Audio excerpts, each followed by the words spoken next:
إن الذين قالوا ربنا الله ثم استقاموا تتنزل عليهم الملائكة كل من عليها فان ويبقى وجه ربك ذو الجلال والإكرام صدق اللہ العلی العظیم۔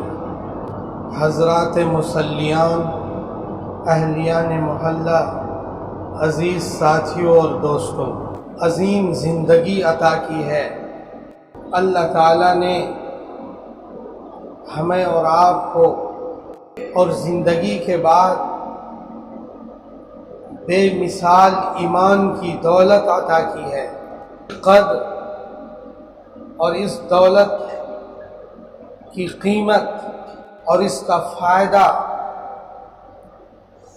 اور اس کی عمدگی کا اندازہ نہیں لگایا جا سکتا۔ اس کا اندازہ تو جب ہوگا جب ہمارے سر پر موت دستک دینے لگے گی۔ موت جب دستک دینے لگے گی تب اس کا اندازہ ہوگا کہ یہ کتنی عظیم نعمت اللہ تعالیٰ نے ہمیں عطا کی ہے۔ موت کے دستک کے بعد انسانوں کے سامنے حقیقت واضح ہو جاتی ہے، حقیقت کھل جاتی ہے۔ اب آخرت اور دنیا کے بیچ جو پردہ تھا وہ پردہ اٹھ جاتا ہے، اور ملک الموت اور ان کے ساتھ رہنے والے فرشتوں کی آہٹ اسے سنائی دینے لگتی ہے، اور اس آہٹ کی آواز کو سن کر وہ اپنے من میں کہتا ہے کہ آہا یہ بات تھی، یہ حقیقت کا پردہ کھلا، یہ جو میں نے 50 سال ضائع کر دیے، یہ 60 سال کی زندگی میں نے واہی تباہی میں ختم کر دی، آج حقیقت کا پردہ اٹھا۔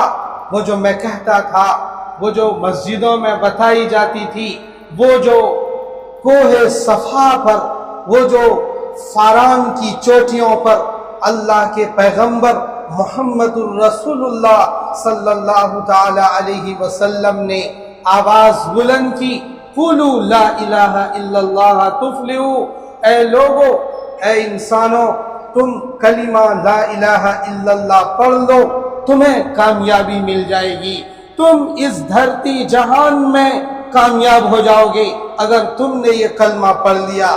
جب موت دستک دینے لگتی ہے، حقیقت کھلنے لگتی ہے، فرشتہ سامنے کھڑا ہو جاتا ہے اور فرشتے کی آواز اس کے کانوں تک پہنچنے لگتی ہے۔ اچھے برے انسانوں کے لیے ملک الموت الگ الگ زاویے سے ان سے ملتا ہے۔ ملک الموت برے انسانوں سے اور اس کی روح نکالنے تک کے پروسیس سے الگ طریقے سے ان کے ساتھ برتاؤ کرتا ہے، اور جو نیک بندے ہوتے ہیں ان کے ساتھ جو پروسیس ہوتا ہے روح نکالنے کا، وہ پروسیس ذرا الگ ہوتا ہے۔ نیک بندوں اور برے بندوں دونوں کو ہی موت کے دستک سے سامنا کرنا ہے، دونوں میں سے کسی کو اس کائنات میں چھٹکارا نہیں، دونوں کو موت کا سامنا کرنا ہوگا۔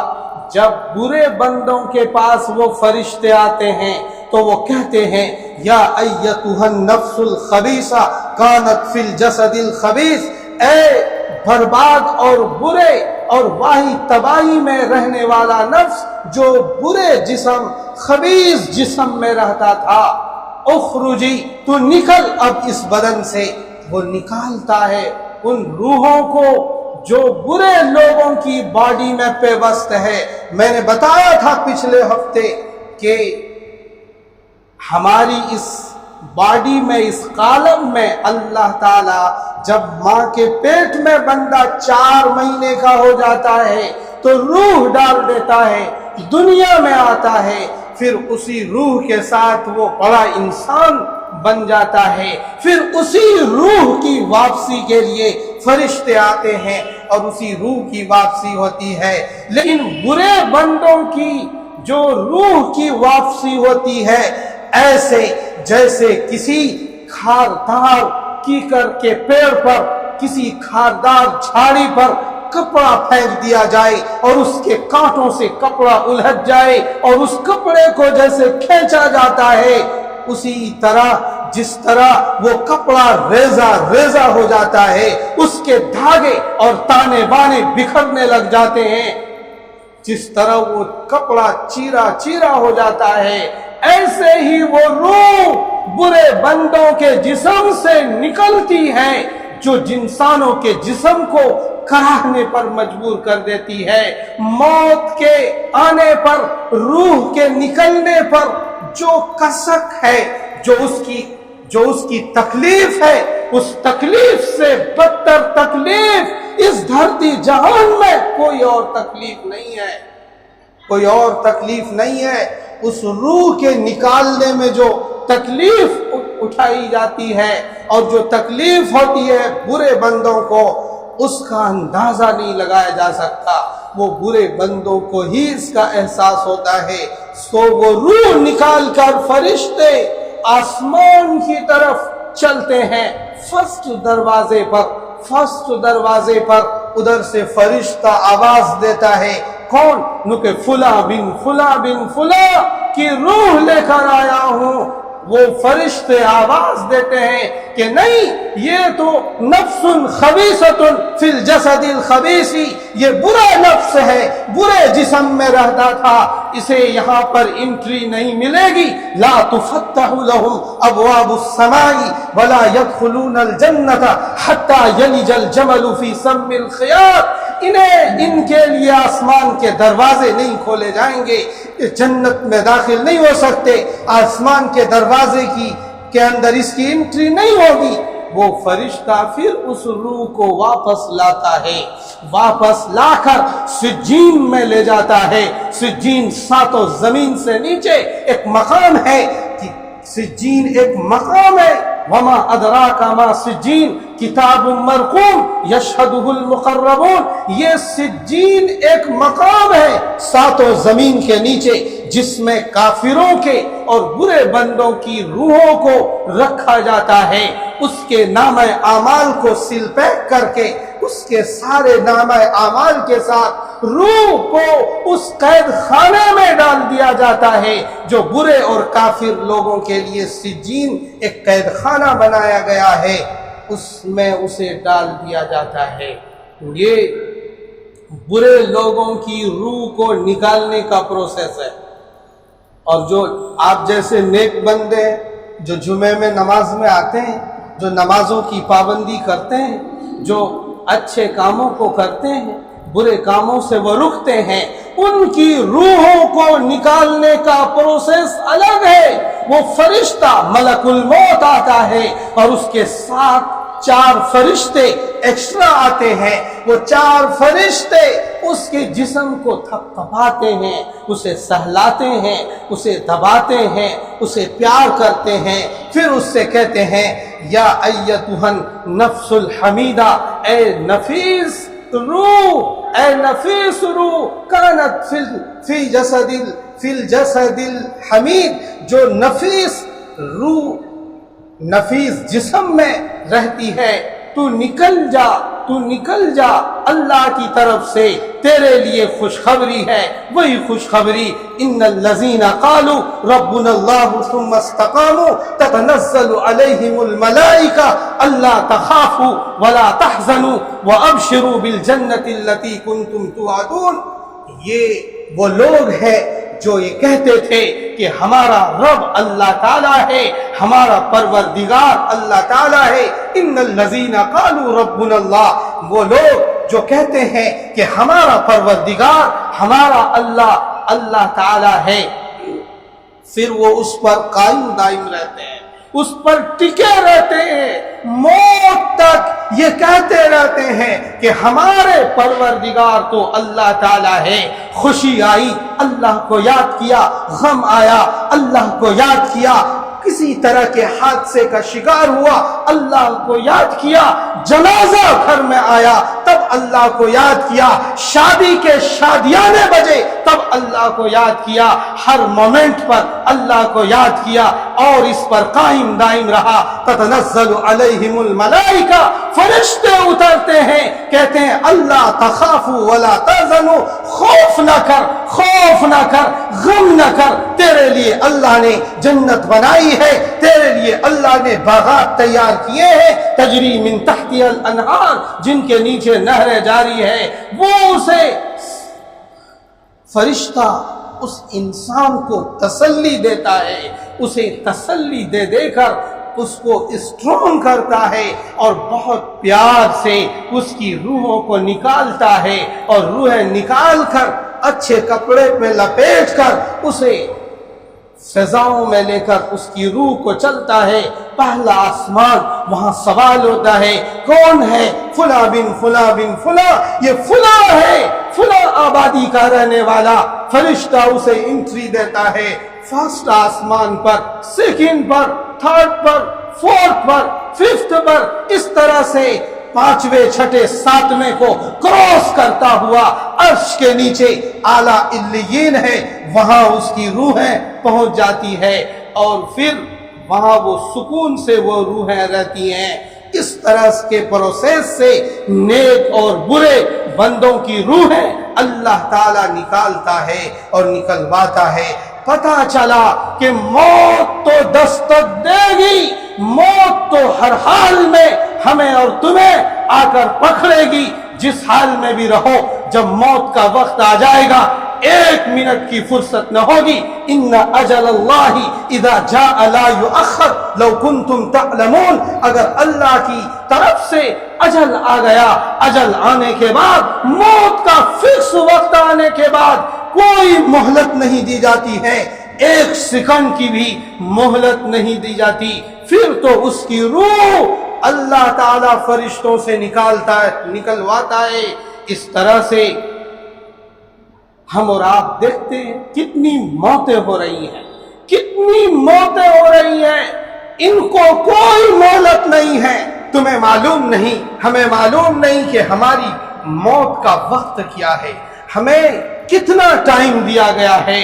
موت تو ہر حال میں جب آئے گی تو پھر بھیڑیوں کی طرح دنیا کے پیچھے نہ بھاگو، جانوروں کی طرح دنیا کو حاصل کرنے میں نہ لگو، انسانوں کی طرح کس طرح عبد الرحمن بن عوف کی طرح دنیا حاصل کرو، عثمان غنی کی طرح دنیا حاصل کرو، عبداللہ ابن زبیر کی طرح دنیا حاصل کرو، اور دنیا بھر کے صحابہ کی طرح دولت دنیا کی حاصل کرو، بھیڑیوں کی طرح نہیں کہ سامنے جو بھی جانور آ جائے اس کا شکار وہ بنا لیتا ہے۔ اس طرح سے دنیا حاصل نہ کرو۔ دنیا کس طرح بھی تم حاصل کر لو گے، موت جس دن دستک دے دے گی تم کچھ نہیں لے کر جا پاؤ گے۔ تمہارا محل اسی طرح سونا پڑ جائے گا، تمہاری جائیداد پر تمہارے وارثین جھگڑے کرنے لگیں گے، تمہاری دولت پر تمہارے وارثین لوٹ مار مچانے لگیں گے۔ اس لیے دولت کے حصول کے لیے وہ طریقہ اپناؤ جو طریقہ پیارے محمد الرسول اللہ صلی اللہ تعالی علیہ وسلم نے ہمیں تمہیں بتایا، ہمیں تمہیں سمجھایا۔ تم کیا دولت کماؤ گے؟ بڑے بڑے سورما اور رستم دنیا سے چلے گئے۔ یہ دنیا رہنے کی جگہ نہیں ہے، یہ جگہ جی لگانے کی نہیں ہے، یہ عبرت کی جا ہے، تماشا نہیں ہے۔ یہ عبرت کی جا ہے، تماشا نہیں ہے۔ یہاں عبرت کے لیے ہمیں اور تمہیں سارا منظر دکھایا جاتا ہے۔ وہ دیکھو سائرس مستری اپنی باڈی کو چھوڑ کر دنیا سے چل بسا، اس کی روح نکل گئی۔ ان کو 5 اسٹار مرسیڈیز سیفٹی کمپنی بھی اسے سیفٹی نہ دے سکی اور موت سے نہ بچا سکی۔ 1 کروڑ کی گاڑی بھی اسے حادثے سے نہ بچا سکی۔ 1 کروڑ کی گاڑیوں میں بھی وہ اسی طرح مرا جس طرح I-10 میں مرا جاتا ہے۔ جس طرح سے کسی امیز میں مرا جاتا ہے، جس طرح عام معمولی گاڑیوں میں مرا جاتا ہے، اسی طرح اس کی روح نکل گئی۔ جس طرح سے ایک معمولی انسانوں کو حادثے میں موت اچک لے جاتی ہے، اسے بھی موت اچک لے گئی، ڈیوائیڈر سے ٹکرائی گاڑی، اور وہ پھر اس دنیا کو چھوڑ کر دوسری دنیا میں چل بسا۔ سائرس مستری اتنی دولت کا مالک، جو ٹاٹا گروپ کا اونر، اتنا بڑا انسان جو آج کی دھرتی کا، آج کی دنیا کا ایک مہا انسان دولت کے اعتبار سے کہا جا سکتا ہے، وہ بھی اپنے دھڑ کو جسم پر چھوڑ کر چلا گیا۔ اس کے وارثین ان کی دولت پر لوٹ مار کریں گے، ان کے وارثین ان کی دولت پر لوٹ مار اور جھگڑے کریں گے، وہ بھی کچھ نہ لے جا سکا، وہ بھی یوں ہی دنیا سے چل بسا۔ ٹک حرص ہوس چھوڑ میاں، مدیس بدیس پھرے مارا، قذاق اجل کا لوٹے ہے، دن رات بجا کر نقارا، کیا بدیا بھیسا بیل شتر، کیا گونی پلا سر بھارا، کیا گیہوں چاول موٹ مٹر، کیا آگ دھواں اور انگارا، سب ٹھاک پڑا رہ جائے گا جب لات چلے گا بنجارا۔ میرے بھائیوں، اسی طرح دنیا چلے گی قیامت تک، روز قیامت تک، روز قیامت تک ہم تم پر موت آتی رہے گی، دنیا ہم تم چھوڑتے چلے جاؤ گے۔ اس لیے دولت کے حصول کے لیے بھیڑیے نہ بنو، دولت کے حصول کے لیے کچھ بھی کرنا پڑے ایسا نہ کرو، وہ کرو جو عبد الرحمن بن عوف نے کیا تھا، جو ابو بکر و عمر نے کیا ہے، جو عثمان غنی نے کیا ہے، جو علی مرتضیٰ نے کیا ہے، جو حسنین نے کیا ہے، یہ والا کام ہمیں کرنا ہے، اور اس طرح صحیح طریقے سے دولت کے حصول کے لیے محنتیں کرنی ہے۔ اور اللہ تعالیٰ نے ہم تم پر احسان کیا ہے۔ کیا احسان کیا ہے؟ کہ ہم ایمان والے، ہم مرتے ہیں تو کم سے کم ہمیں عزت سے کیا کیا جاتا ہے؟ کیا کیا جاتا ہے؟ کفن پہنا کر تجہیز و تکفین کے ساتھ ہمیں دفنایا جاتا ہے، ہمیں 4 لوگ پکڑ کر لے جاتے ہیں اور دفن کرتے ہیں، عطر خوشبو وغیرہ لگا کر انسانوں کو مسلمانوں کو کیا کیا جاتا ہے؟ دفن کیا جاتا ہے۔ وہ جو سائرس مستری مرا، آج سے ہزاروں سال پہلے ایران سے پارسی لوگ ہندوستان آئے، اور ان کے مذہب میں نہ دفنایا جاتا ہے، نہ جلایا جاتا ہے، پھر کیا جاتا ہے؟ سمندر میں بھی نہیں بہایا جاتا، نہ سمندر میں ڈالا جاتا ہے، نہ زمین میں دفنایا جاتا ہے، نہ آگ میں جلایا جاتا۔ پھر وہ کیا کرتے ہیں؟ ان کے یہاں جو قبرستان ہوتا ہے، ان کے یہاں ٹاور بنے رہتے ہیں، ٹاور آف سائنس بنے رہتے ہیں، بڑے بڑے گول گھر ٹائپ کا ٹاور بنا رہتا ہے، بڑی اونچائی کے ساتھ، اس پہ چڑھتے بھی ہیں زینے سے۔ اس ٹاور پر لے جا کر باڈی کو دھوپ میں، سورج میں اسے ڈال دیتے ہیں۔ کہاں ڈالتے ہیں؟ سورج میں ڈال دیتے ہیں، آسمان تلے ڈال دیتے ہیں، اور اسے کون کھاتا ہے پھر؟ گدھ۔ کون کھاتا ہے؟ گدھ اور چیل اور کوے، گدھ اور چیل اور کوے۔ یہ سائرس مستری جو مرا ہے، یہ اسی پارسی مذہب سے تعلق رکھتا ہے، اس کے ساتھ بھی وہی ہونا تھا، لیکن انڈین گورنمنٹ نے اس وقت اس پر پابندی لگا دی کہ اس کا تعفن پھیلتا ہے۔ ویسے تو اب ہمارے ملک میں گدھ بھی بہت زیادہ نہیں ہے، یہاں سے گدھ سب بھگ گئے، پتہ نہیں کیوں بھگ گئے، یہاں سے گدھ دوسرے ملکوں میں چلے گئے یا مر گئے، یہاں گدھ بھی رہنا نہیں چاہ رہا تو وہ دوسرے ملکوں میں چلا گا، تو اب گدھ بھی نہیں ہے، کھانے والا نہیں ہے اس باڈی کو۔ جو گدھ کو، جانوروں کو کھاتے ہوئے میں نے دیکھا ہے، فیس ٹو فیس دیکھا ہے، جیسے جانور مر جاتے ہیں، کوئی گائے بھینس بکری مر جائے تو اسے پھینک دیتے ہیں، وہ بڑی تیزی سے